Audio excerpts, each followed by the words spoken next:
kronologi mayat dalam tandon air PDAM Siranda Semarang, terekam CCTV sempoyongan lompat pagar. Penemuan mayat seorang pemuda di kawasan Reservoir Siranda, Semarang, Sabtu, 16 Agustus 2025, menimbulkan pertanyaan terkait keamanan fasilitas publik. Pasalnya, lokasi penemuan jasad DKP merupakan kolam penampungan air aktif yang dikelola oleh PDAM Tirta Moedal Kota Semarang. Jasad korban sendiri ditemukan dalam kondisi sudah tidak utuh karena diperkirakan telah meninggal dunia lebih dari 2 minggu. Penyelidikan awal polisi mengindikasikan adanya celah keamanan di lokasi tersebut.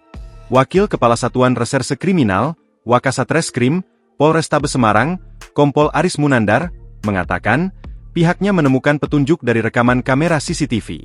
Ada seorang pria jalan sempoyongan masuk ke dalam area reservoir dengan cara melompati pagar, ungkap Aris.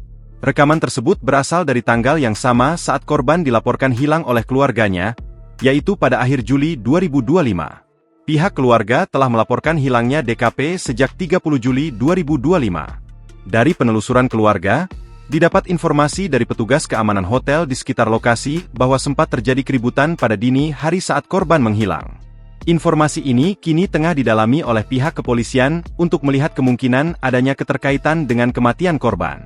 Saat ini, jasad korban telah dievakuasi ke RS Bayangkara Semarang untuk menjalani proses autopsi. Polisi menegaskan, penyebab pasti kematian baru dapat diketahui setelah hasil autopsi keluar. Download Tribun X sekarang, menghadirkan lokal menjadi Indonesia.